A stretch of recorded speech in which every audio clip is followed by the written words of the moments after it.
Hey guys, मैं हूं कार्तिक और सीरियल के आगे वाली कहानी में एक प्रोमो ने पूरी कहानी को चेंज कर दिया है। जहां पर एक तरफ कहानी प्रॉपर बोरिंग और उसी के साथ साथ प्लेन स्लोट में चलती नजर आ रही थी, वहीं अब एक प्रोमो ने मेकर्स लोगों ने एक ऐसा प्रोमो हिट कर दिया जिसके बाद से अनुपमा का फेम, ट्रॉफी, 2 करोड़ का इन्वेस्टमेंट, उसी के साथ साथ उसका खुद का रेस्टोरेंट इस बार ताले लग जाने वाले। ऐसी क्या गलती हुई जिसके चलते यशदीप इस बार खुद भड़क गया? देखिए, आगे वाली कहानी में जो चीजें आपको प्रोमो के अंदर दिखाई गई वो एक मात्र सपना है, इसके अलावा कुछ नहीं। क्योंकि अनुपमा एक बहुत बुरा सपना देख रही है जिसके चलते यहाँ पर वो पारितोष के बारे में सोच रही होती है। अनुपमा के दिमाग में चल रहा होता है कि अगर उसने पारितोष को रख लिया है तो कहीं पारितोष ऐसा कुछ कर ना दे जिसके चलते कुछ बड़ा नुकसान हो जाए। लेकिन मेकर्स लोगों ने अगर प्रोमो को अगर सपने के अंदर जोड़ा है, इतना तामझाम लगा के शूटिंग कर ही दी है प्रोमो की, तो कहीं ना कहीं वो प्रोमो अनुपमा का बुरा सपना जो है वो कहीं ना कहीं सच होता नजर आने वाला है।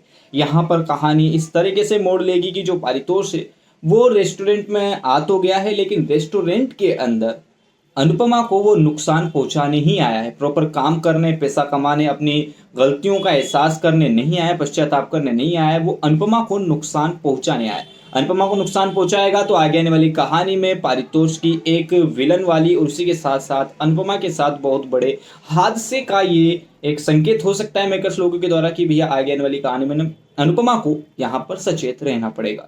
देन आगे आने वाली कहानी में आपको दिखाया जाएगा डिम्पी का सीन, जहां पर पाखी ने एक ऐसी चाल चल दी है कि शादी को जो है रोकना पड़ता है।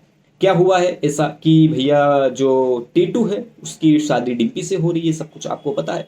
लेकिन उसी के साथ साथ टीटू और उसके पास्ट की जो पूरी सच्चाई है वो अभी तक काफी सारे लोगों को नहीं पता, जो कि इस कहानी में एक नया ट्विस्ट लेते नजर आएगी। जहां पर पाखी जो है इस बार काफी खुन्नस खाती है कि भैया मेरे केस के ऊपर अधिक जो मेरी बेटी को छीनना चाहता है, मेरे बच्चों को छीनना चाहता है, उसके ऊपर कोई ध्यान नहीं दे रहा है। सारे लोग टीटू डिम्पी की शादी की तैयारियों में जुटे हुए, इन दोनों की प्रेम कहानी को अंजाम तक पहुंचाने में जुटे हुए। जहां पर अनुपमा भी काच खासा ध्यान देगी नहीं पाखी के ऊपर, क्योंकि सबको पाखी की हरकतें पता है, लेकिन पाखी को खुद अभी अपनी हरकतें नहीं पता। इसके चलते आगे वाली कहानी में पाखी के पास एकमात्र चारा होता है टीटू के पास्ट को निकल कर लेकर आने का। जहां पर मेकर्स लोग कहानी में एक दिलचस्प मोड़ तो ऐड करेंगे, लेकिन अभी मेकर्स लोगों के द्वारा आपको बड़े बड़े झटके दिए जाने वाले बाकी है। यानी कि आगे वाली कहानी में मेकर्स लोग आपको बड़े झटके देते नजर आएंगे, जहां पर कहानी काफी ज्यादा दिलचस्प मोड़ लेते नजर आएगी। तो सारी चीजें आगे वाली कहानी में दिखाई जाएगी। कहानी से बने रहिए, चैनल को सब्सक्राइब कीजिए, वीडियो को लाइक कीजिए। Thank you.